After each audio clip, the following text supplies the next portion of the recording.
استغفر الله الذي لا إله إلا هو الحي القيوم الرحمن الرحيم ذو الجلال والإكرام وأتوب إليه. استغفر الله الذي لا إله إلا هو الحي القيوم الرحمن الرحيم ذو الجلال والإكرام وأتوب إليك. استغفر الله الذي لا إله إلا هو الحي القيوم الرحمن الرحيم ذو الجلال والإكرام وأتوب إليك. اللهم صل على محمد وآل محمد. بسم الله الرحمن الرحيم. يا شديد القوى ويا شديد المحال، يا عزيز يا عزيز يا عزيز، ظلت بعظمتك جميع خلقك فاكفني شر خلقك. يا محسن يا مجمل، يا منعم يا مفضل، يا لا إله إلا أنت سبحانك إني كنت من الظالمين. فاستجبنا له ونجيناه من الغم وكذلك ننجي المؤمنين. وصلى الله على محمد وآله الطيبين الطاهرين.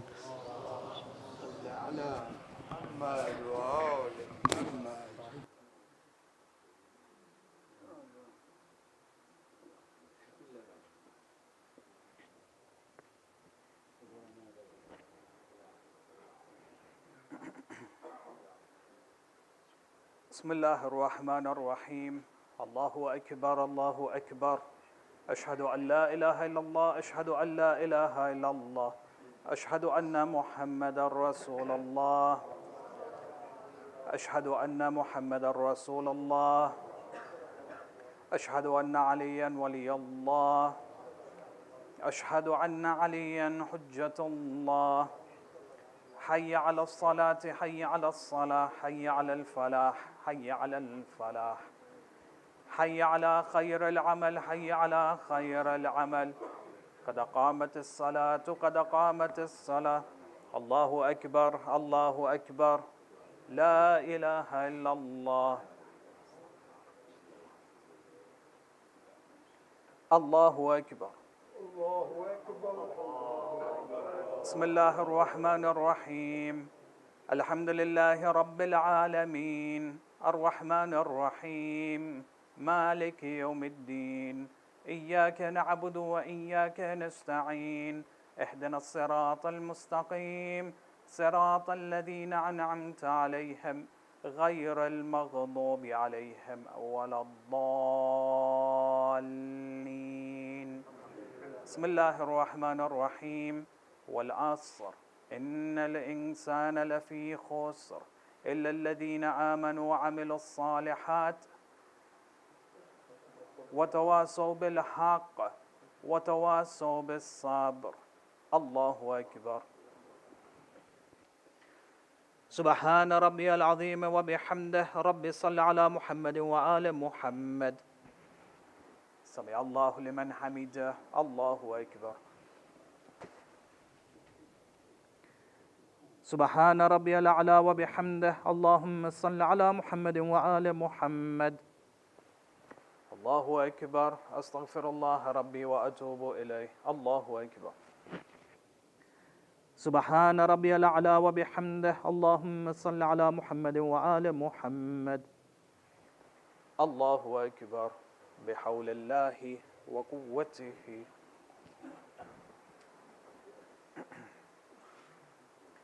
بسم الله الرحمن الرحيم. الحمد لله رب العالمين الرحمن الرحيم مالك يوم الدين. إياك نعبد وإياك نستعين. اهدنا الصراط المستقيم صراط الذين أنعمت عليهم غير المغضوب عليهم ولا الضالين. بسم الله الرحمن الرحيم. قل هو الله أحد الله الصمد لم يلد ولم يولد ولم يكن له كفوا أحد. كذلك الله ربي. الله أكبر. اللهم صل على محمد وآل محمد. يا الله يا رحمن يا رحيم يا مقلب القلوب ثبت قلبي على دينك. الله أكبر. سبحان ربي العظيم وبحمد. ربي صل على محمد وآل محمد.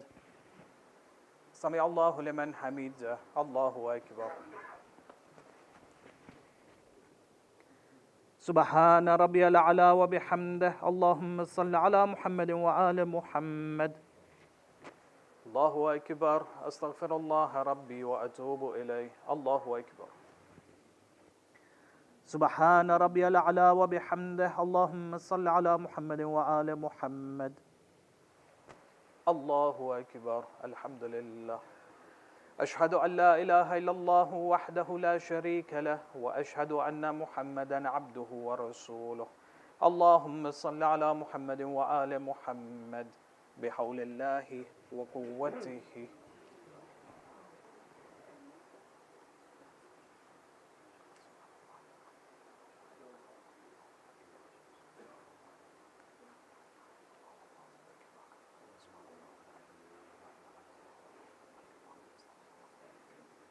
الله أكبر.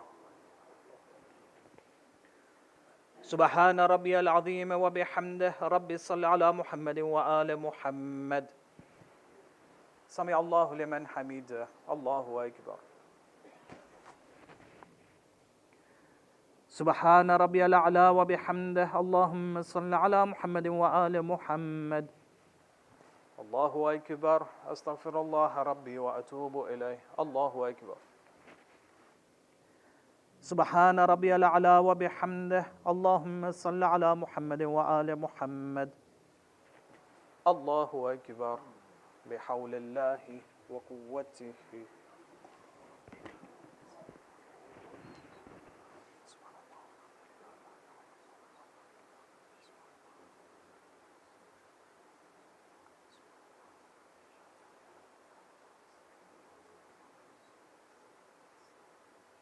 الله أكبر. سبحان ربي العظيم وبحمده ربي صل على محمد وآل محمد. سمع الله لمن حمده. الله أكبر. سبحان ربي الأعلى وبحمده اللهم صل على محمد وآل محمد. الله أكبر. أستغفر الله ربي وأتوب إليه. الله أكبر.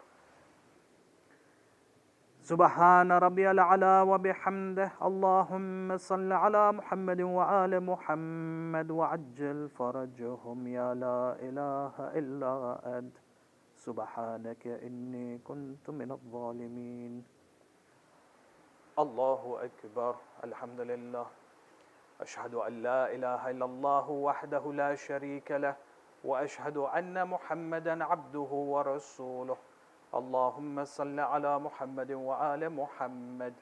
السلام عليك أيها النبي ورحمة الله وبركاته. السلام علينا وعلى عباد الله الصالحين. السلام عليكم ورحمة الله وبركاته.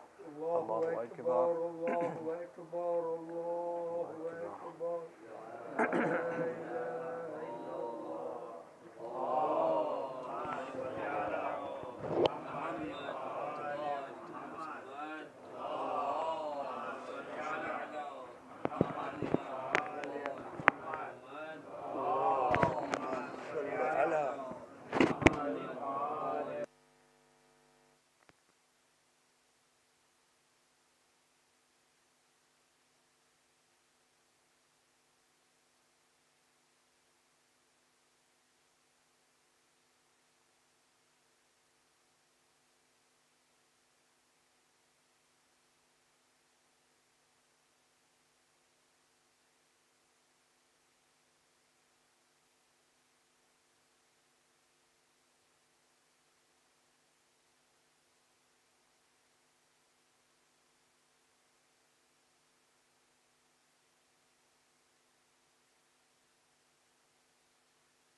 محمد وآل محمد صلوات اللهم صل على بسم الله الرحمن الرحیم بحق محمد و آل محمد. આપણા માঝે ભાઈઓ બહેનો બચ્ચાઓ બીમાર હોય આપણે દુઆ કરે કે અલ્લાહ લોકો બધાને શફા દે, બધાની તકલીફો દૂર થાય. આપણા આલિમો મરજા મોમિનીન ને મોમિનાત દુનિયામાં જ્યાં બી હોય, યા અલ્લાહ તું આ લોકોને હિફ્ઝો અમાનમાં રાખ, અમારી બધી હાજતો પૂરી કર, અમારા ઇલ્મમાં વધારું કર. એવી દુઆ સાથે આપણે બધા સાથે 5 ફેરે અમ્મા યુજીબ પડીએ. અઉઝુ બિલ્લાહિ મિનશ શૈતાનિર રજીમ. બિસ્મિલ્લાહિર રહમાનિર રહીમ. أَمَّن يُجِيبُ الْمُضْطَرَّ إِذَا دَعَاهُ وَيَكْشِفُ السُّوءَ أَمَّن يُجِيبُ الْمُضْطَرَّ إِذَا دَعَاهُ وَيَكْشِفُ السُّوءَ أَمَّن يُجِيبُ الْمُضْطَرَّ إِذَا دَعَاهُ وَيَكْشِفُ السُّوءَ أَمَّن يُجِيبُ الْمُضْطَرَّ إِذَا دَعَاهُ وَيَكْشِفُ أَمَّن يُجِيبُ الْمُضْطَرَّ إِذَا دَعَاهُ وَيَكْشِفُ السُّوءَ. سورہ فاتحہ شفاء المرض و دفن البلاء.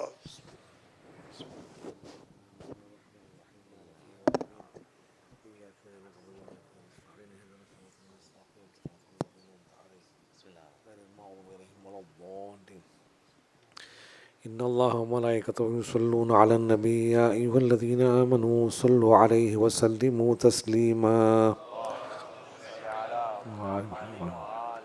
بسم الله الرحمن الرحيم. يا شديد القوى ويا شديد المحال يا عزيز يا عزيز يا عزيز ظلت بعظمتك جميع خلقك فاكفني شر خلقك. يا محسن يا مجمل يا منعم يا مفضل يا لا إله إلا أنت سبحانك إني كنت من الظالمين. فاستجبنا له ونجيناه من الغم وكذلك ننجي المؤمنين. وصلى الله على محمد وآله الطيبين الطاهرين.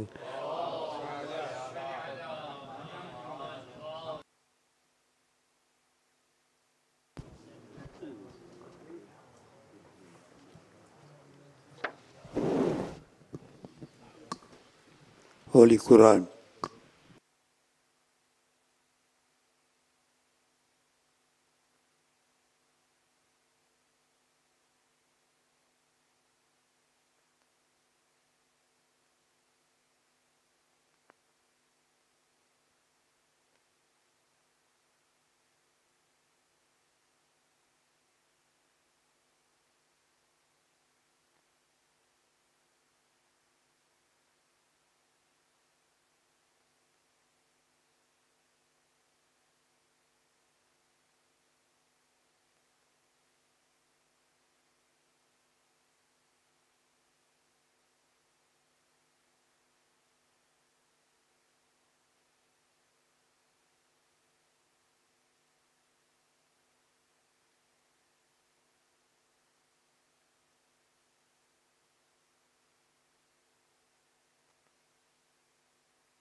صلوات على محمد وآل محمد.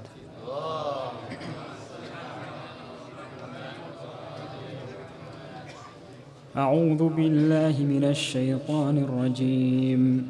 بسم الله الرحمن الرحيم. ألم تر كيف ضرب الله مثلا كلمة طيبة كشجرة طيبة أصلها ثابت وفرعها في السماء تؤتي أكلها كل حين بإذن ربها ويضرب الله الأمثال للناس لعلهم يتذكرون.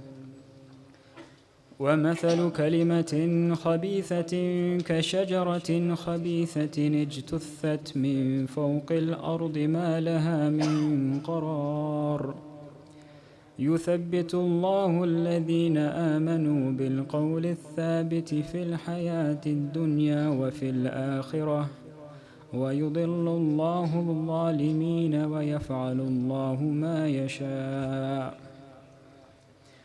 ألم تر إلى الذين بدلوا نعمة الله كفرا وأحلوا قومهم دار البوار جهنم يصلونها وبئس القرار. وجعلوا لله أندادا ليضلوا عن سبيله قل تمتعوا فإن مصيركم إلى النار. قل لعبادي الذين آمنوا يقيموا الصلاة وينفقوا مما رزقناهم سرا وعلانية من قبل أن يأتي يوم لا بيع فيه ولا خلال. الله الذي خلق السماوات والأرض وأنزل من السماء ماء فأخرج به من الثمرات رزقا لكم وسخر لكم الفلك لتجري في البحر بأمره وسخر لكم الأنهار وسخر لكم الشمس والقمر دائبين وسخر لكم الليل والنهار وآتاكم من كل ما سألتموه وإن تعدوا نعمة الله لا تحصوها إن الإنسان لظلوم كفار. وإذ قال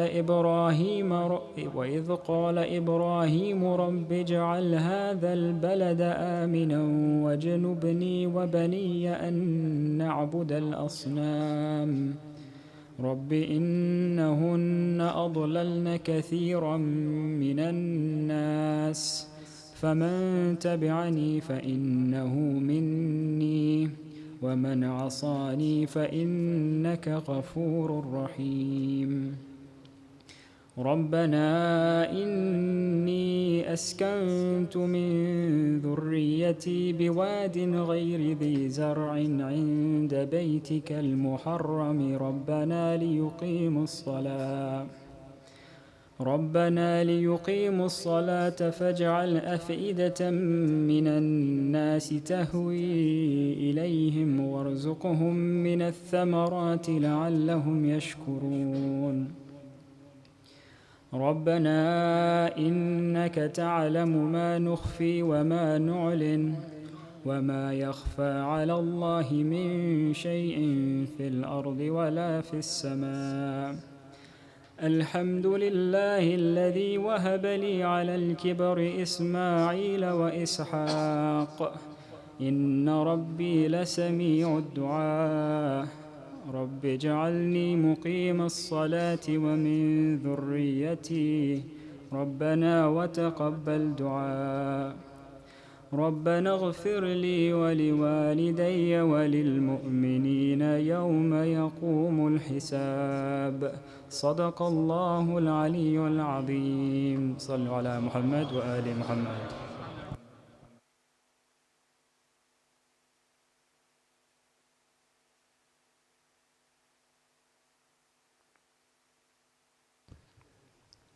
Brothers and sisters in Islam, Assalamu alaikum wa rahmatullahi wa barakatuh.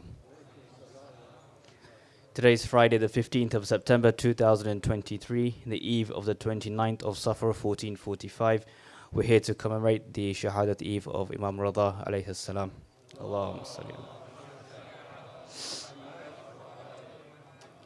The announcements for today are as follows. Weekend Salatul Fajr will commence this weekend at 6 a.m., followed by lecture and breakfast niyaz. Saturday, 16th September, ladies' morning majlis will be at 10 a.m. with Quran, majlis by Zakira Sabira Juma. Sunday, 17th September, majlis has been arranged at Carpenter's Park at 2:30 p.m. Program information can be found via our WhatsApp service or online. Kindly dispose of your rubbish in the bins provided, inside and outside. If you have parked in the rugby, please remember to pay the £1 charge, either via the boxes provided or the card machines at the Treasury desk. Kindly keep your mobile phones on silent during the program and always hang on to your belongings. Ahsant. Before we continue with the program, there's a few gaps over here, and to avoid any disruption from latecomers, please move as far forward as possible with the salawat ala Muhammad wa ali Muhammad. Allahumma salli ala Muhammad wa ali Muhammad. Allahumma salli ala Muhammad wa ali Muhammad.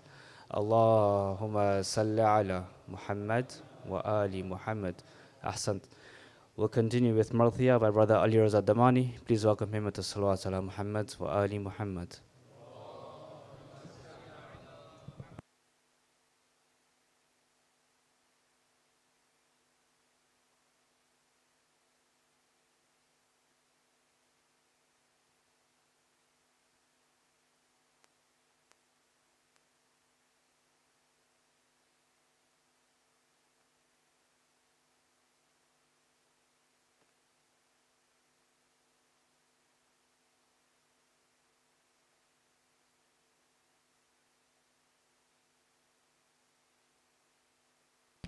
Salawat ala Muhammad wa ali Muhammad.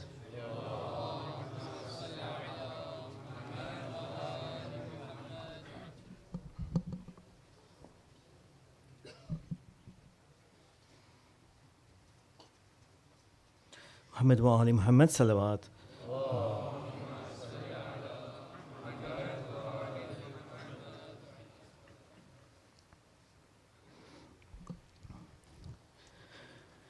یہ کربلا ہے، یہ کربلا ہے،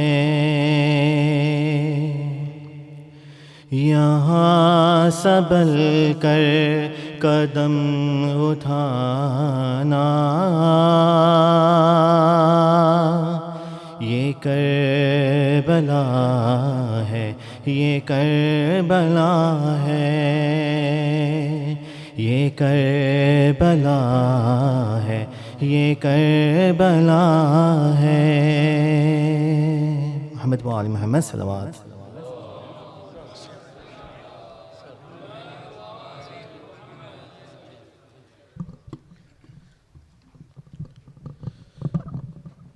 صلوا علی محمد و آل محمد.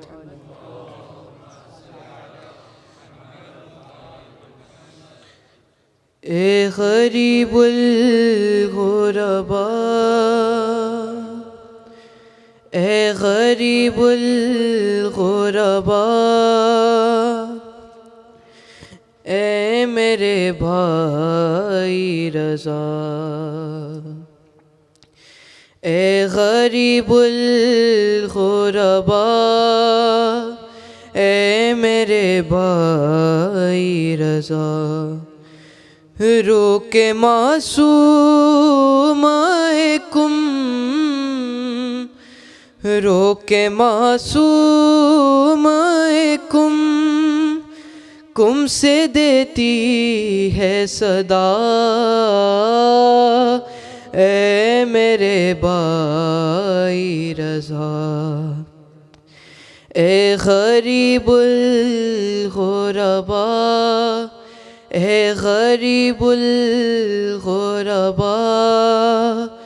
اے میرے بھائی رضا، تیرا دیدار نہیں بائی قسمت میں میری، دے ہواؤں کو ذرا حکم ہے میرے علی، سن لو آواز تیری، سن لو آواز تیری، دل بہل جائے میرا، اے غریب الغرباء، اے میرے بھائی رضا، اے غریب الغرباء،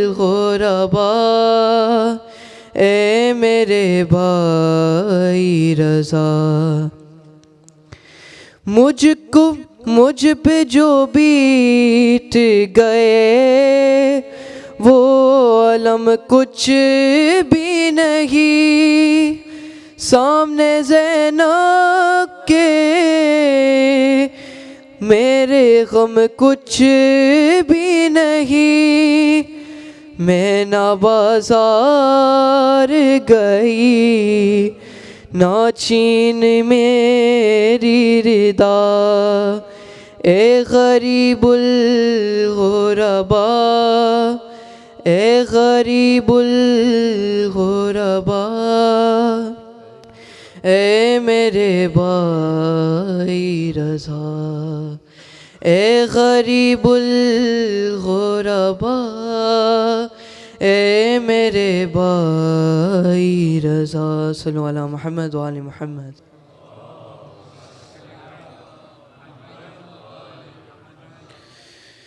ابا الفاظ یا ابا الفاظ، یا ابا الفاظ، ابا الفاظ یا ابا الفاظ، یا ابا الفاظ، کرب شبیر کے چہرے سے مٹانے والے، رنج سے آل محمد کو چرانے والے، تھم لے ہاتھ پریشان عزاداروں کا، اے سکینہ کے لیے بازو کٹانے والے، ابا الفاظ یا ابا الفاظ، یا ابا الفاظ،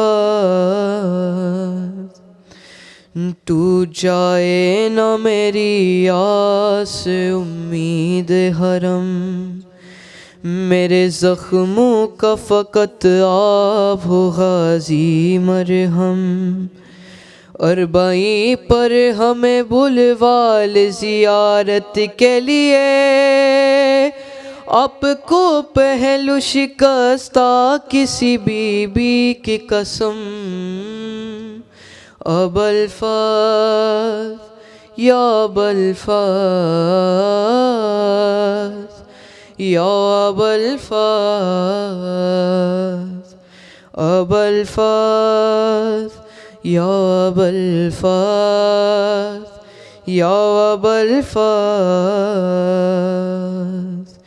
لکھ تو تقدیر میں پھر کربلا جانا غازی، اب نہ دربار ہمیں جلد دکھانا غازی، واسطہ دیتا ہوں زخمی علی اکبر کا تمہیں، کربلا سارے جوانوں کو بلانا غازی، ابا الفاظ یا ابا الفاظ، یا ابا الفاظ، ابا الفاظ یا ابا الفاظ، یا ابا الفاظ، اس کری نظروں میں عاشور کی روداد آئی، आंसू आँखों में भरे होठों पे फरियाद आई, सामने पानी था और पी भी नहीं सकता था, मुझको रोज़े में तेरी प्यास बहुत याद आई। अब अल्फाज या अल्फाज या अल्फाज, अब अल्फाज या अल्फाज या अल्फाज या अल्फाज। सल्लु अला मुहम्मद व आलि मुहम्मद।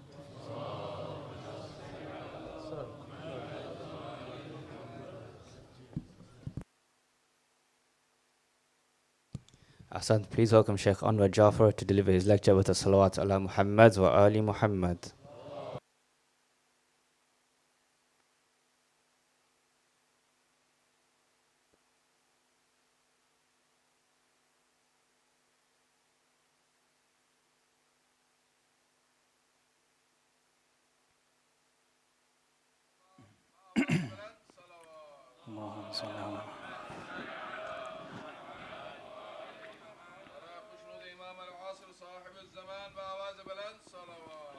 اللهم صل على محمد وعلى محمد. أعوذ بالله من الشيطان الرجيم. بسم الله الرحمن الرحيم. الحمد لله رب العالمين، والصلاة والسلام على أشرف الأنبياء والمرسلين، سيدنا ونبينا وحبيب قلوبنا وشفيع لذنوبنا وطبيب نفوسنا أبي القاسم محمد.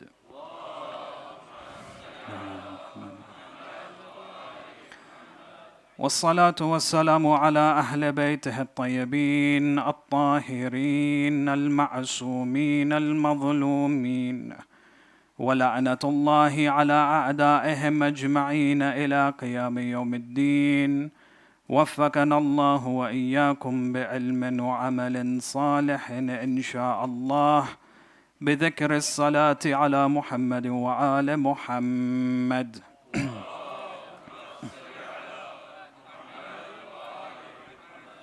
أما بعد، فقد قال إمامنا الصادق عليه السلام، اللهم صل على محمد وعلى محمد، يخرج الله تعالى منه غوث هذه الأمة وغياثها. آمنا بالله، صدق الإمام عليه السلام. اللهم صل على محمد وعلى محمد. Respected elders, brothers and sisters, Assalamu alaikum wa rahmatullahi wa barakatuh. May Allah subhanahu wa ta'ala accept your amal of the azah of the eighth infallible Imam al-Ridha, salawatullahi wa salamuhu alayh.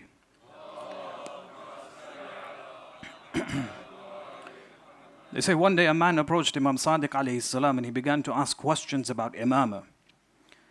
And Imam Sadiq alayhi salam, it was towards the final years of his life, he refers to the person to refer back to his son Imam al-Kadhim alayhi salam.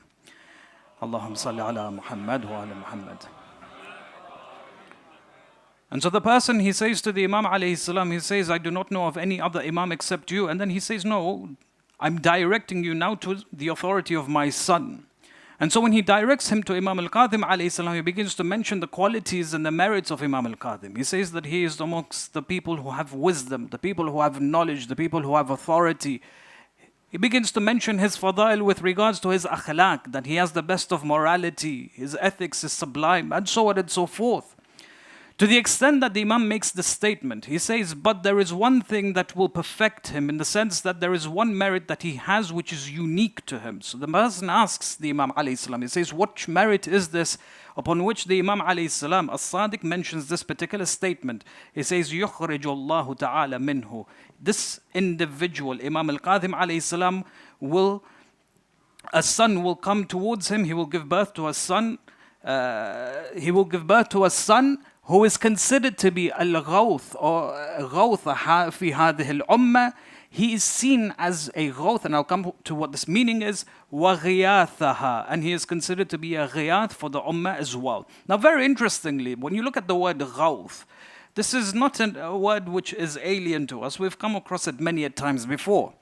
Specifically, when we recite Dua Joshan al-Kabir, what do we say? Subhanaka ya la ilaha illa ant, al-Ghawth al-Ghawth, khallisna min al-nari ya Rab.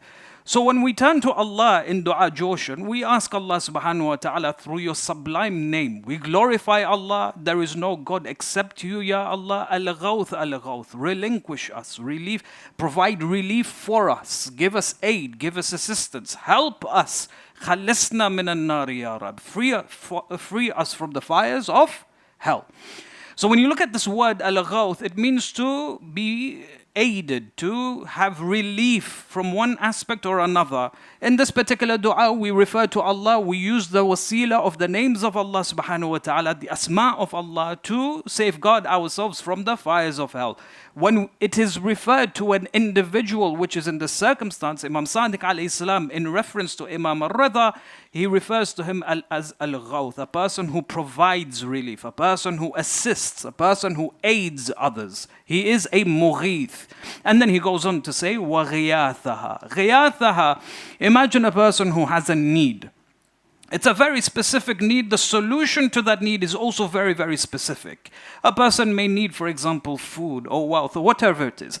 The problem is limited. The problem is very, very specific. The solution to that problem is very, very specific as well.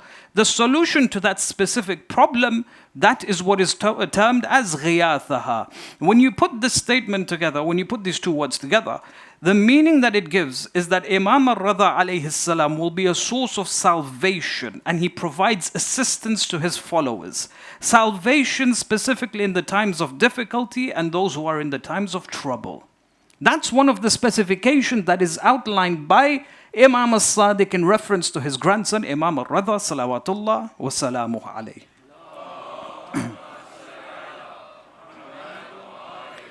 So now the question arises, how exactly does Imam al-Ridha act as a person who provides relief or acts as a person who provides assistance for his followers, that he is able to remove them from the state of trouble and sorrow? Here the ulama explain that when you refer to the biography of the Imam alayhi salam, you realize that he established a position and authority that was second to Amir al-Mu'mineen alayhi salam. No other Imam from the Ahl al-Bayt At-Tahirin were able to establish the authority which was established by Imam al-Ridha alayhi salam, second to Amir al-Mu'mineen. And that was the establishment of ilm, maraj'iyatul ilm, in the sense that the Imam established an authority that was so profound, he made it known to the people. Internationally, he made it known to the people that in search of knowledge, there is only one source, and that is the Ahl al-Bayt alayhim salam. All the other Imams, yes, they had their debates, but these debates were very limited in its scope. When you look at Imam al-Ridha from a political position, with all the grand debates that were taking place, he made it known internationally amongst the scholars of all the different arenas or countries that there is only one source of knowledge, and that is the Alim of Ali Muhammad. This is the second title that was delivered to Imam al-Ridha alayhi salam, the scholar from Ali Muhammad. Yes, they're all scholars. Yes, they're all powerful authorities within this madhab, within this world. But there was something very specific that is in relation to Imam al-Ridha alayhi salam, where he makes it public, he makes it known to the people that there is only one source of knowledge. With regards to his death, you see the statement that was made by Imam Sadiq alayhi salam, very beautifully, he does not confine it to say that only when he is alive he is seen as a ghawth fi hadhihi al-umma wa ghiyathaha. Even after his death, he provides assistance and aid to his followers. When you refer to the hadith of Rasulullah sallallahu alayhi wa alihi, he makes it known. He says that a part of me will be buried in the lands of Khurasan. A person who is in the state of sorrow and grief, if they go towards the lands of Khurasan for the ziyarah of the Imam alayhi salam, Allah will replenish him. Allah will remove that grief from him. That sorrow will be taken away from him. No person who has a hajat, if they were to go towards the lands of Khurasan, Allah would aid him. Allah would assist him. Allah will answer his specific hajat. A person who is a sinful person, covered in sins, he carries the burdens of his sins. If he was to go towards the lands of Khurasan, Allah would take away all of the effects of his sins and wipe his slate completely clean. This is the fadila of Imam al-Ridha alayhi salatu wassalam, that he is the ghawth of this ummah as well as ghayathaha. He has the ability to take us all away from our problems and take us back to the path of Allah subhanahu wa ta'ala.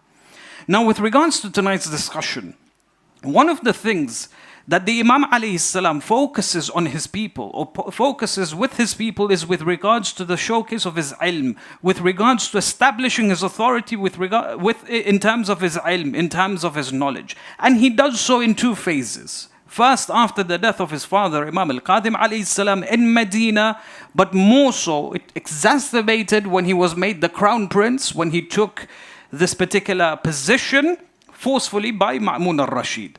So when you look at his life in Medina, you see, when you want to understand the effects that Imam alayhi salam had with his community, and not the majority of them want his Shia. They had great respect and veneration towards him, but they weren't considered to be his loyal followers. Yet when you look at the testifications of all of the different ulama, they explain that he had a very powerful influence amongst the people of Medina. When you refer to, for example, the words of Ibn Hajar al-Asqalani, he's considered to be one of the elites amongst the scholars of the Sunnah. He says that Imam al-Ridha was a man of knowledge and came from a good lineage. He says that he was somewhat 20 years old, just early 20s, so to speak, where he was sitting in the masjid of Rasulullah delivering fatwas. This is significant. I'll come back to this. Waqidi makes the same statement in his Tadhkirat al-Khawas. Al-Dhahabi, Shamsuddin al-Dhahabi, they say this person had a level of animosity towards the Ahlul Bayt alayhim as-salam, as in towards the Shi'as specifically. He would always talk down upon the Shi'as. But when it comes to the characteristics of Imam al-Ridha alayhi salam, he says that he came from the lineage of the Hashimites. He came from a strong lineage. He was seen as a scholar in his early 20s. He would sit in Masjid al-Nabi giving and issuing fatwas during the time of Malik ibn Anas. That's quite significant. Malik ibn Anas was a student of Imam Sadiq alayhi salam. He's now an elderly senior figure in Medina. Malik, after his years of studying, he is now contemporaneous to, or Imam al-Ridha is now contemporaneous to Malik ibn Anas. So according to Shamsuddin al-Dhahabi, very interestingly, Imam al-Ridha is in his early 20s and is issuing fatwas. When you look at, for example, the words of Abu Salt al-Harawi, they say Abu Salt al-Harawi was one of the companions of the Imam alayhi salam. He was the one who was there in the final moments when the Imam left this world. Abu Salt al-Harawi had this close relationship with the Imam. He says that one day I heard the Imam say to me, he said that my prestige and my position in Medina was such, I would sit in Masjid al-Nabi. The scholars in Medina, whenever they had a dispute, whenever they had a disagreement with or amongst themselves, they would come to me. They would present their obscure findings and conclusions and I would respond to them. So this was the maqam of Imam al-Ridha alayhi salatu wassalam. It was his ilm was recognized, people submitted to his knowledge, and these come from the sources that don't even belong to us. These come from the sources of our brothers, the Ahlus Sunnah wal Jama'ah. And I repeat this, and I repeat it again. I keep repeating this, that whenever you look at the biographies of the Ahlul Bayt alayhim salam, you will never find a single personality who taught them. They never had teachers. Rather, they would debate and they would take on students. They would have many students, but none would have the right or the authority or even the prestige to call themselves the teachers of the Ahlul Bayt alayhim salam. So when you look at Imam al-Ridha alayhi salam, his time in Medina was such that his ilm was known. Then he is moved to Khurasan. The culture that was established by Ma'mun al-Rashid was different in comparison to the other leaders of the Bani Abbas.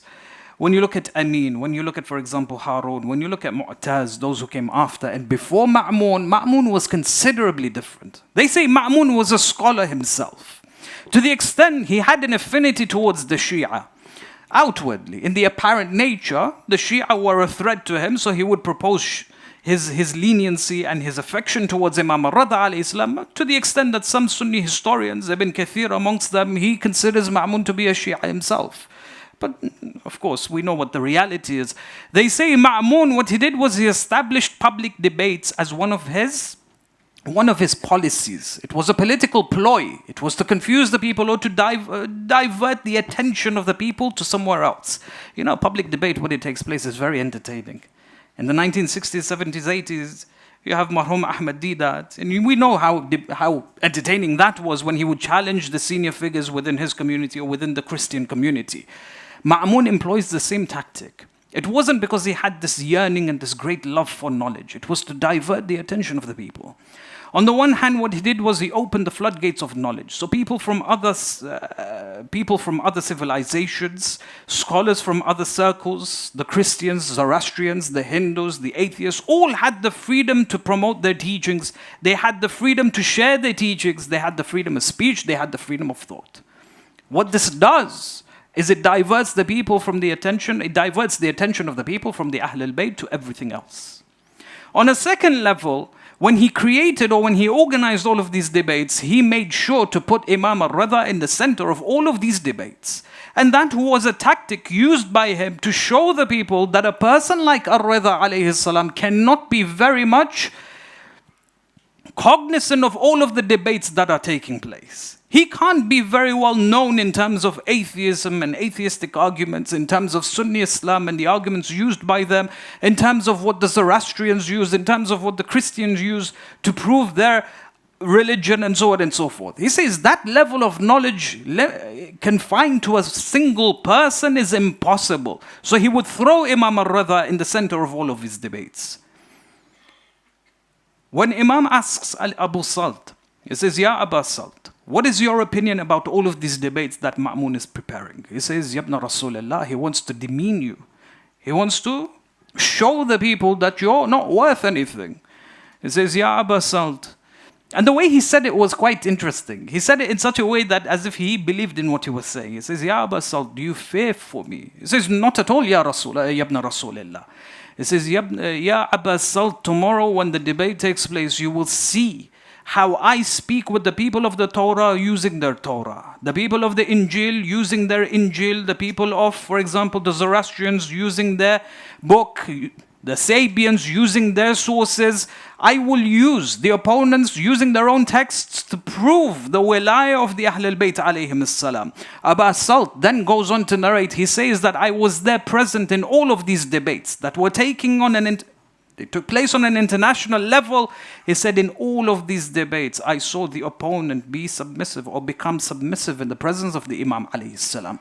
Some of them even converted to the madhab of the Ahl al-Bayt alayhim salam when they debated with Imam al-Ridha alayhi salam.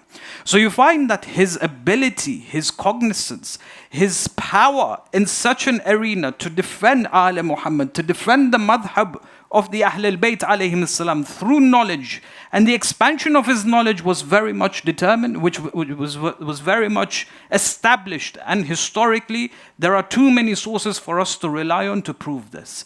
They say Ibn Khaldun, he rejects this, by the way. Ibn Khaldun, he says that no, I cannot convince myself with regards to the ability, the ilm of Imam al-Ridha alayhi salam. It's not something that I'm convinced of. But then the reply that comes back from the scholars is, well, you've not actually read the sources for you to come to such a conclusion. Ibn Khaldun, it's ajib that he says this. In some sources, he has this animosity towards the madhab of the Ahl al-Bayt alayhim as-salam. He's a very proficient historian. Very, very proficient historian. He's a historian. Yet when it comes to the Ahl al-Bayt, they make conclusions based on the evidences, in opposition to the evidences that are provided. At the same time, when the Imam alayhi salam demonstrates his knowledge to the people, The caveat was that the Ahl al-Bayt are the source of information. Whether you turn towards the east or the west, you will not find knowledge the way knowledge has been presented by the Ahl al-Bayt alayhim salam. In Nishapur, this was an example. And the Imam alayhi salam, in the presence of thousands of individuals, makes this very well known. In Nishapur, when he is there, and the people gathered to greet the Imam alayhi salam, he speaks about imama. They asked him, they said, speak about imama, and he comes up with what is known as silsilat al-dhahab, the hadith of the golden chain. In one of my lectures, I mentioned this. I said, when you look at the life of Imam Ridha alayhi salam, or Imam Sadiq alayhi salam, Imam Sadiq has such a prestige and authority, trusted authority in his ummah, that whenever he would mention a hadith, he would say, Qala Rasulallah. He wouldn't say, Qala, for example, my father, whom narrates from his father, who narrates from his father, all the way back to Rasulullah. The moment Imam Sadiq says, Qala Rasulallah, the people took this for granted, because they knew his authority, they knew his truthfulness. With regards to Imam Ridha, he adopts a different strategy. He says, I have heard from my father, from his father, going back all the way to the Holy Prophet of Islam. He says, La ilaha illallah. To say that there is no God except Allah, Hisni, is my fortress. Allah subhanahu wa ta'ala has said this. So it's Hadith al-Qudsi. فَمَنْ دَخَلَ حِسْنِي أَمِنَ مِنْ عَذَابِي. And whoever enters this fortress is safeguarded from my adhab. Allah is saying that whoever professes Tawheed through their heart, they enter the fortress of Islam and they are safeguarded by the adhab of Allah subhanahu wa ta'ala. Then the Imam carries on walking. As he is about to leave, he stops, he turns back to the people, and he tells them, بِشَرْطِهَا وَشُرُوتِهَا. There are conditions associated with it. وَأَنَا مِن شُرُوتِهَا. I am from amongst those conditions. So he establishes the position of imama in such a way that he makes it clear to the people that in order for a person to be successful within Islam, there is this necessity for them to always refer back to the Ahl al-Bayt alayhim as-salam. So on the one hand, he was intellectually engaging and nurturing his community. And he made it very well known what his authority was on an intellectual capacity. But then alongside the ilm, there has to be akhlaq. So the Imam alayhi salam, he notices certain challenges that are taking place. And he works with the people. He nurtures them to such an extent that he helps them develop their akhlaq. When you look at the prescriptions that the Imam alayhi salam provides for us, the Imam alayhi salam provides certain prescriptions that we can all apply within our lives. It's not just about gaining knowledge and acquiring knowledge. With that knowledge, it has to change our understanding of how we should live our lives. Akhlaq is to create a balance with regards to our emotions, with regards to our thoughts, with regards to our feelings. If our feelings and thoughts and emotions are not controlled, it may fall into excess. It may fall into one of the two extremes. This is when akhlaq steps in, allows us to control our emotions, our thoughts and our feelings, and allows us to guide us within our lives. With regards to anger, desires, passion, all of these different things, if they are not controlled, it will fall into one of the two extremes. And it's never a good idea to be prone to fall into one of the two extremes. There always has to be a balance. With regards to, for example, akhlaq, the Imam alayhi salam emphasizes in what is known as husn al-dhan billah. To always think good of Allah, to have a good opinion of Allah subhanahu wa ta'ala. You see, the way we communicate with one another, we compare, we contrast. It can happen even on a subconscious level, based on what we possess materialistically. We may think that we're less than others, we may think that we're better than others, based on what we possess, based on the amount of wealth we have, based on how we dress. It's always done on a materialistic level. But there is one thing that we are not aware of anyone or the people around us, and that is with regards to our spirituality. I don't know how spiritual you are. What you do or how you interact with Allah subhanahu wa ta'ala, that is something that I am jahil of, and that's a good thing. Because I can build up on that and I can develop an opinion on you based on your spirituality, which I do not know. Husnul dhan billah. Husnul dhan billah is when you develop a good opinion of Allah subhanahu wa ta'ala. They say, Nabi Musa alayhi salam, this is a pedagogical expertise of Imam Ridha alayhi salam. Whenever he used to nurture the people, he would always refer back to the Anbiya. Says Nabi Musa alayhi salam one day stood in his musalla. When he stood in his musalla, he raised his hands towards the heavens. He says, Ya Allah, I have stood here to communicate with you. Ya Allah, are you far from me that I have to shout out to you? Or are you near me that I just have to whisper? Allah responds to Musa alayhi salam. He says, Musa, for those who remember me, tell them that I am their friend. Musa says, Ya Allah, I am standing in a position. I am about to engage in your ibadah. That is more than your dhikr, your remembrance. He says, Musa, the one who remembers me, I am their friend. And tell them to remember me in every state. You know, sometimes we have this idea that Allah has abandoned me, that Allah has forsaken me. I don't feel that I'm close to Allah subhanahu wa ta'ala. Allah has stopped His blessings towards me. All of these feelings, when you look at the sources, when you look at the Quran, Allah says, Inni qareeb. Do not ever think that I have abandoned you. I am always there with you. You know, sometimes these feelings and these emotions, we need to set them aside. If we build up on it, it will move us away from Allah subhanahu wa ta'ala. Spirituality is based on our actions. It's not based on how I feel from inside. It's based on our actions. In Jum'ah, we're talking about taqwa. Taqwa that has been listed by Amir al-Mu'mineen is all actions. A person who establishes such actions within their lives, they have developed their taqwa, which is spirituality, which is their connection with Allah subhanahu wa ta'ala. Never think that you are far from Allah subhanahu wa ta'ala or you have been abandoned by Allah. Do what you need to do. Engage in ibadah, recite Quran, dua, and so on and so forth. Allah is always there alongside you. With regards to husnul dhan bin nas, with regards to having a good opinion about the people around us. Again, I do not know your level of spirituality. I can develop a good opinion about you. There's a very beautiful hadith of Imam Ridha alayhi salam. Very expansive hadith. And with it, you could develop a number of discussions surrounding it. The Imam alayhi salam says there are two types of people. There is the person who is better than you and more righteous than you. But then on the flip side, there is a person who is worse than you and he's lower than you. He says, whenever you come across a person who is worse and lower than you, say to yourself that perhaps the goodness of this person is hidden and it is good for him. The goodness that I have is apparent, it's known to the people, but that may not necessarily be good for me. It says, whenever you come across a person who is good and righteous, follow him, for his greatness will increase. And that will have an effect on you as well. It's very similar to what Imam Sajjad alayhi salam says with regards to the elders and the youngsters in the community. He says, never think that you're better than the elders or the youngsters in the community. Whenever you come across an elder, then know that they have committed more good deeds, they have engaged in more good deeds than you have.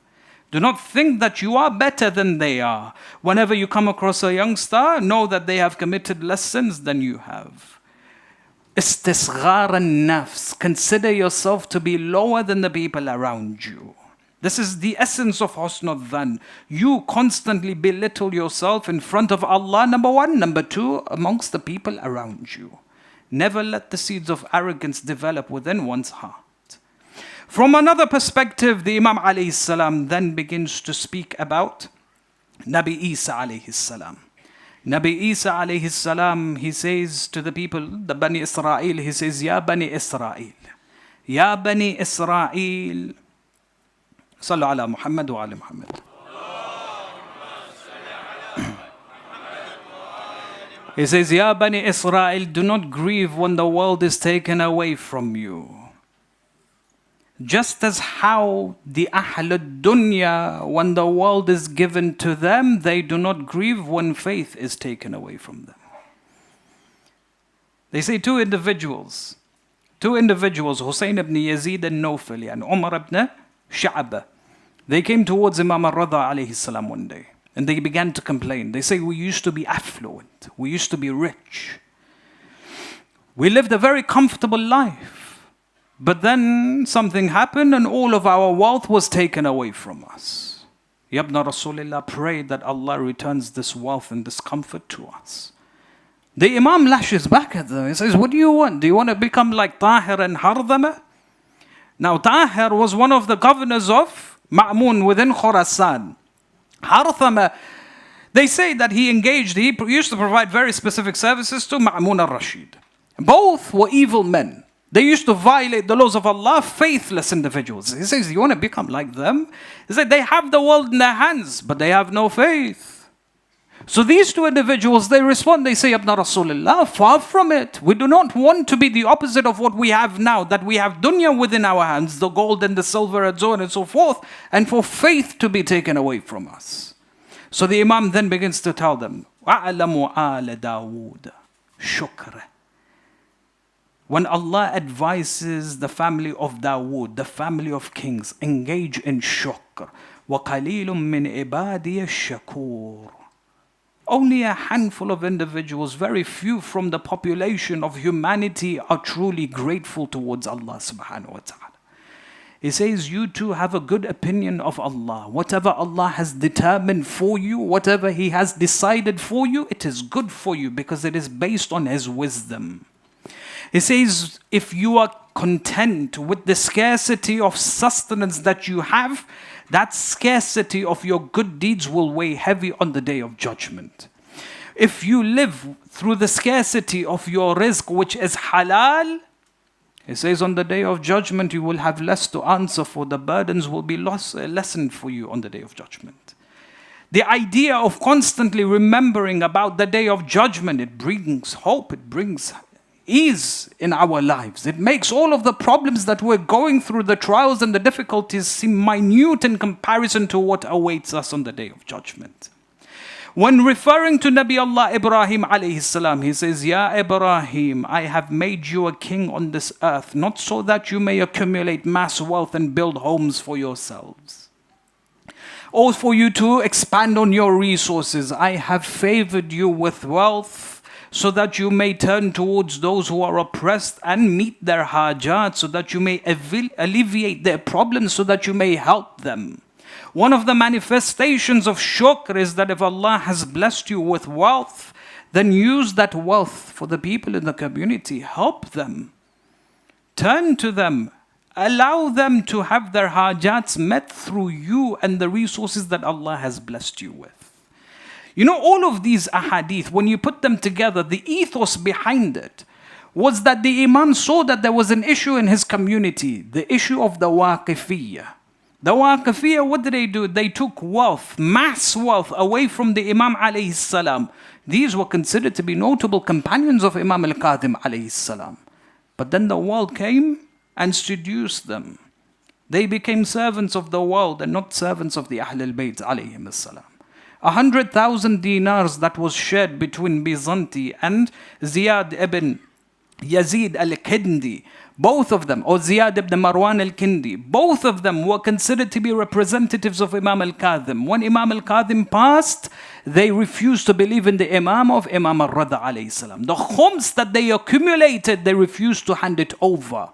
Instead of running away with the wealth, which is something that normally people do, they created an entirely new sect. They said that Imam al-Kadhim hasn't died, rather he has gone into ghaiba.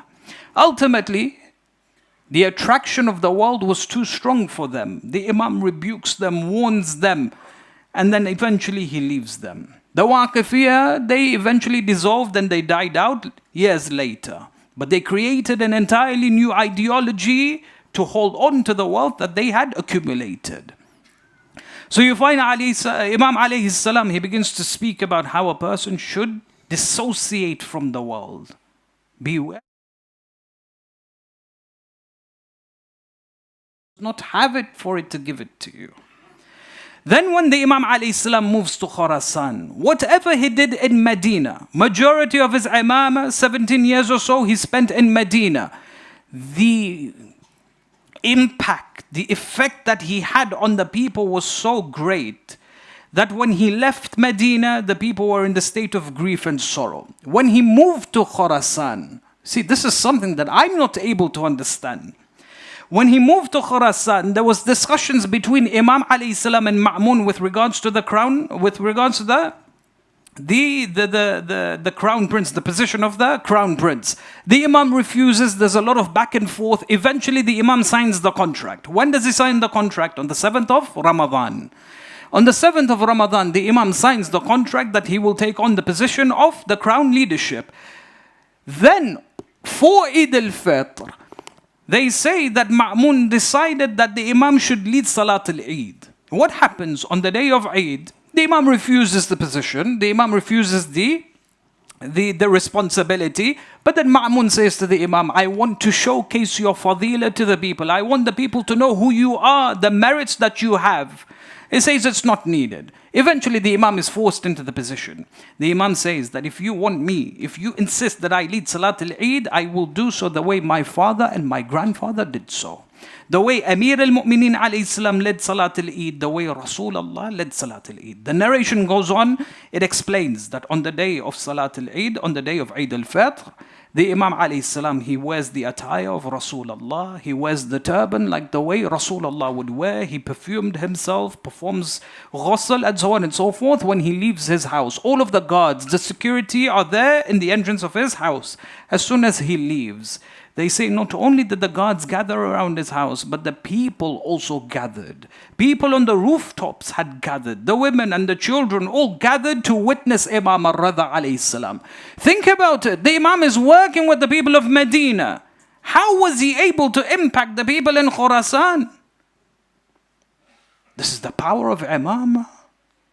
The minds were not able to understand this. This is a weakness that we have. They all gathered to witness Imam al-Ridha alayhi salam. The Imam leaves his house. He then engages in takbir. 4 takbirat, he engages in it. When he completes his takbirat, the people then engage in takbirat. When the people collectively, all of them together, recite Allahu Akbar, the energy that was created, that was a threat to the system. They quickly sent a message to Ma'mun. They said, stop him, refuse him from reciting Salat al-Eid. He says, why? He says, the moment he delivers Salat al-Eid, the people will be attracted to him. That will be the end of us.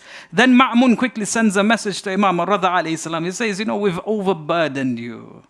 We made you do something you didn't want to do. This was a mistake on our part. Please go home.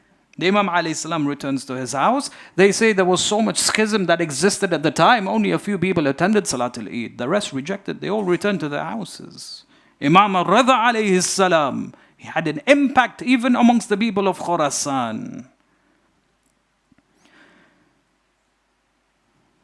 When Imam alayhi salam took on the position of the crown prince, from amongst his Shia, there was criticism towards him as well. When we spoke about Imam Hassan alayhi salam, when he signed the peace treaty, Sulaiman ibn Surad, Hujr ibn Adi al-Kindi, they both criticized the Imam alayhi salam. Likewise here, when Imam al-Ridha signed the contract, there was refutation, there was criticism from his own Shia as well. You had, for example, Muhammad ibn Arafah. They say he was a close companion of Imam alayhi salam according to Shaykh al-Tusi. Muhammad ibn Arafah, he came towards the Imam. He said, Yabna Rasulullah, you're under the guardianship of Ma'mun now. You work for him. Why? Criticism. The Imam alayhi salam responds to him. He says, the same way Amir al-Mu'mineen alayhi salam joined the consultative council in his time. Then you had a man who came towards Imam al-Ridha alayhi salam. He says, may Allah guide you. How can you become the wazir, the right-hand man of someone like al-Ma'mun? The Imam responds to him. He says, tell me, who is greater, a prophet or a man? The man replies, a prophet of Allah is greater. He says, who is greater, a Muslim or a mushrik? He says, a Muslim is greater. He says, yes, the king of Egypt was a Muslim, was a mushrik, a man. But Yusuf alayhi salam was a prophet of Allah subhanahu wa ta'ala. Then you had, for example, Rayyan ibn Salt. Again, a very proficient companion of the Imam alayhi salam. He says, Yabna Rasulullah, how can you accept this maqam? How can you accept this position, considering that you teach us about zuhud and so on and so forth? He says, I saw myself having only two choices, either accept the position or to facilitate my own murder. The Imam alayhi salam, when he made that decision, there was criticism even from his own Shia. And I say this very clearly, and I believe in this. When the Imam of our time was to return, or when he returns, he will make certain choices, he will enact certain policies that will not sit very well within our hearts. What will happen then?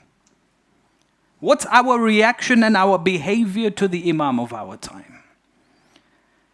When the Imam presents to what is known as the absolute truth, we now live in a world where truth is very relative. You have your own truth, I have my own truth. We agree to disagree. What if the Imam alayhi salam was to develop something known as the absolute truth, that there is only one truth, and he establishes it? How would we react if we don't agree with it? History tells us that Imam Hassan, Imam Ali, Imam Ridha, Imam Kadhim, all of them faced criticism from their own Shia. There is a need for us to strengthen our knowledge of imamah, our obedience towards what is known as wilayah. Whenever we engage in ziyarah, what do we say? Iftarad Allahu ta'atahu. Allah has mandated their obedience, unconditional obedience. And you find that one of the things that the Imam established in his lifetime, to end, one of the things that the Imam establishes in his lifetime in Medina and Khurasan was the aza of Abi Abdullah alayhi salam. Publicly he would demonstrate the lamentations of the Imam alayhi salam. Da'bal al-Khuzai, the famous poet, when he sits in the presence of the Imam prepares the member, he puts a divide between the ladies and the gents, and he says, Ya Da'bal, begin to recite the lamentations of Abi Abdullah alayhi salam. Very powerful, very well-known verses. He says, أفاطم لو خلت الحسين مجدلا وقد مات عطشانا بشط فرات إذا للتمت خد فاطمة عنده وأجريت دمع العين في الوجنات. He goes on, he begins to speak about Fatima and her presence within Karbala, how she would have witnessed the slaughter of her son Abi Abdullah alayhi salam. Then Da'bal begins to mention one Imam after another. There are those who are buried in the lands of Medina. There are those who are buried in the lands of Kufa. There are those who are buried in the lands of Baghdad. But then when he speaks about Imam al-Kadhim, Imam al-Ridha interjects, he says, Ya Da'bal, allow me to add 2 lines to your poetry. The skill, the knowledge of Imam al-Ridha alayhi salam was such that in the same style and the strategy that was employed by Da'bal, the Imam then adds 2 lines to his poetry. He says, Yabna Rasulullah, please, go ahead. You'll favor me by adding lines of poetry to what I've written. The Imam then goes on to say, he says, وَقَبْرٌ بِطُوسٍ يَا لَحَا مِن مُصِيبَةٍ ألحدت على الأحشاء بالزفرات إلى الحشر حتى يبعث الله قائما يفرج عنا الهم والكربات. The Imam then begins to speak about the grave in Tusa. Da'bal responds, he asks, he says, Yabna Rasulullah, which grave is there in the lands of Tusa? He says, Ya Da'bal, this is my grave. This is the grave, this is my grave, upon which the women begin crying and lamenting. Amongst them, the women, they began slapping their faces when hearing the grave of Imam al-Ridha alayhi salam. Imam is now invited by Ma'mun. Ma'mun wished to demean the position of the Imam, but it backfired. Now he contemplated deeply. He said that the Imam has to be poisoned. He himself infuses the grapes and the pomegranates with poison. The Imam alayhi salam sits down with him. Then he forces the Imam to eat some of the grapes. The Imam refuses, but he insists. the Imam eats 3 grapes. When he eats 3 grapes, he stands up and he begins to walk away. Ma'mun says to him, Yabna Rasulallah, where are you going? He says, I'm going to where you sent me. Then the Imam returns to his chambers. He says to Aba Salt, he says, Ya Aba Salt, lock the doors. No one is to enter these chambers, for indeed it's my last night. When Aba Salt, he locks the doors from the inside. The Imam then rests on his bed. There are just a few hours left. Aba Salt narrates, he says, all of a sudden I saw a young man enter the chambers. I was surprised, so I asked him, I said, who are you? How did you get in here when I have locked the gates? The young man, he replies, he says, the one who brought me from the city of Medina is the one who gave me permission to enter this room. The Imam alayhi salam, Aba Salt asks him, he says, who are you? He says, I am the Hujjah of Allah on this earth. I am Muhammad ibn Ali al-Jawad alayhi salam. He approaches his father, Imam al-Ridha. Imam al-Ridha opens his eyes, he sees his son standing alongside him. He embraces him, places his chest upon his chest. Then he kisses his son on his forehead. Then he begins to speak with him. Aba Salt says they began to speak with one another, but I could not understand. Then all of a sudden the Imam stretched his arms and his legs. Then he began to recite Bismillah wa billah wa ala millati Rasulallah. Then he departs from this world. The Imam alayhi salam then performs the ghusl, the kafan. He prepares the janazah of his father, Imam al-Ridha alayhi salam. But we say to Imam al-Ridha, Yabna Rasulallah, Gharib is the one who was abandoned in the lands of Karbala. No one to perform ghusl on his body, no one to shroud him, no one to bury him. Yabna Rasulallah, what of your grandson Abu Abdullah? When he saw what he saw on the 10th of Muharram, when he witnessed the hands of Abu Fadl al-Abbas being severed, when he witnessed the eye being pierced with an arrow, when the iron pillar struck him on the head, what of your grandfather Abu Abdullah when he witnessed the body of Qasim shredded into pieces? What of the body of Abdullah when Hormala struck him with an arrow? What of the body of the infant when the arrow struck his neck in the hands of Abu Abdullah? What of Ali al-Akbar when the enemies Araba began to cut him into pieces? When Abu Abdullah runs and hastens towards Ali al-Akbar, he begins to cry out, Waladi Ali, Waladi Ali. What of your grandfather Abi Abdullah when Shimr sat on his chest, then exposed his neck and began to strike him with 12 strikes? Inna lillahi wa inna ilayhi raji'un. سيعلم الذين ظلموا أي منقلب ينقلبون. ماتم الحسين.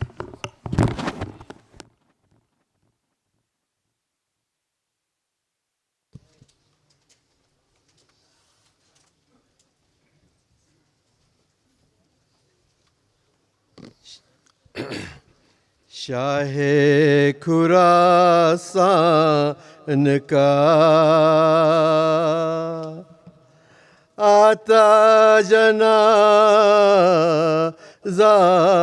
है ये, पीटो सरे अहले अज़ा, आता जनाज़ा है ये, फातिमा के घर से ये निकला ये ताबूत है, रोए रोए अहले رضا آتا جنازہ ہے یہ شیر خراسان میں مارے گئے شاہدی ویرا مدینہ ہوا آتا جنازہ ہے یہ اہل فلک ساتھ ہے سر کھلے جبریل ہے شور یہی ہے بپا آتا جنازہ ہے یہ مامون ملعون نے زہر دیا شاہ کو روتے ہیں آج مصطفیٰ آتا جنازہ ہے یہ شاہ خراسان کا آتا جنازہ ہے یہ پیٹو سر شہل ازا آتا جنازہ ہے یہ ماتم حسین یا حسین یا حسین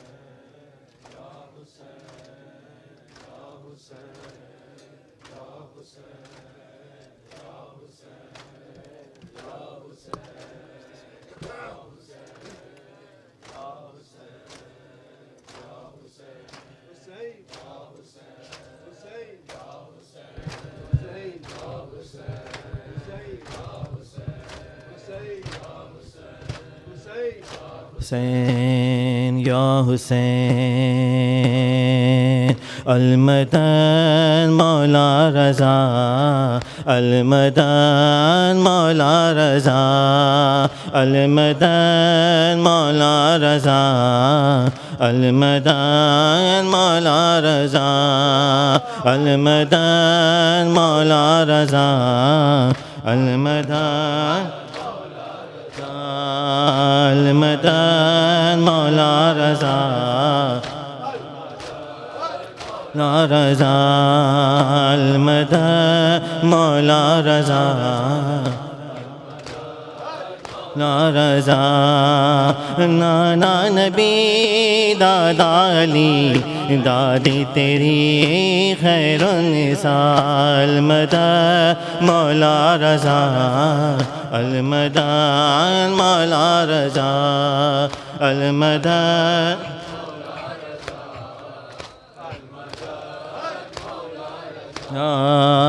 تو ہے مسیح آئے جہاں شاہ خراساں ہے لقب یوں ہر فرشتہ روزے پر آتا ہے تیرے بعد اب حرد نہیں ہوتی تیرے روزے پہ کوئی بھی دعا نانا نبی دادا علی دادی تیری خیر النساء المدن المدن المدن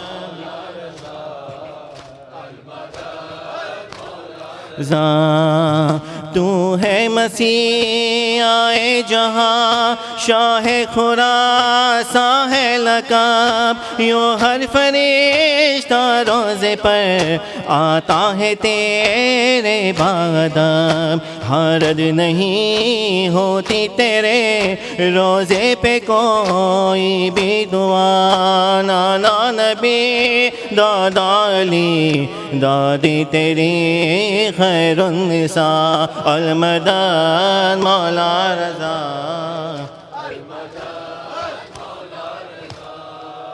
المدد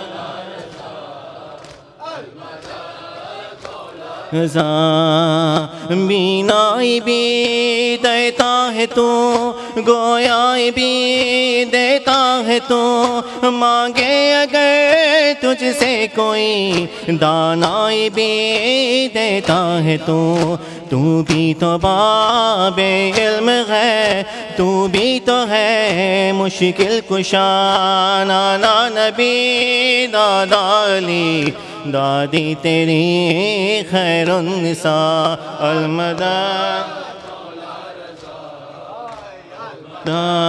مولا رضا المدد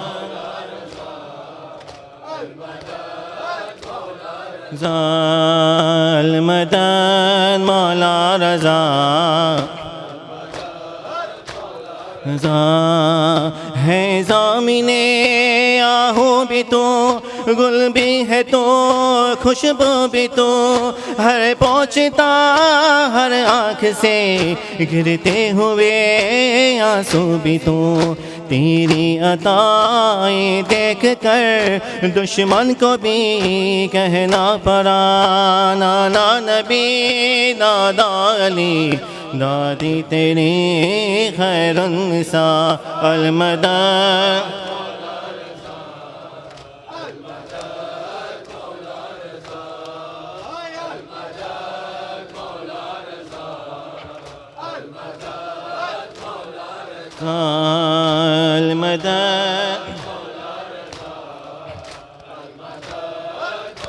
رضا تیری کرامات نظر شب ہو کے ہو وقت سحر کہتا ہے ہر زائر تیرا روزے کی جالی چوم کر مشہد مقدس ہو گیا تو نے جا کر دی اذان نانا نبی دادا علی دادی تیری خیر النساء المدد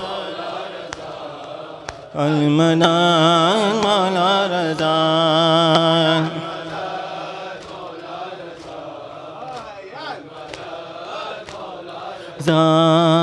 تیرے ہی دسترخوان پر ہوتا ہے جنت کا گماں جنوں ملا لیتے ہیں سب تیرے ہی در سے روٹیاں مولا تیرا مکروز ہے ہر ایک گدا و بادشاہ نانا نبی دادا علی دادی تیری خیر النساء المدد مدد مولا رضا المدد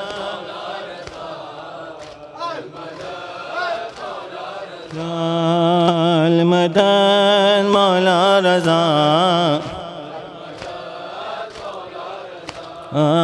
روزے سے تیرے دور ہے ہم تو بہت مجبور ہیں آنکھوں سے آنسو ہے رواں دل بھی غموں سے چور گئے تجھ سے کہیں گے حال دل اذن زیارت کر عطا نانا نبی دادا علی دادی تیری خیر النساء المدد مولا رضا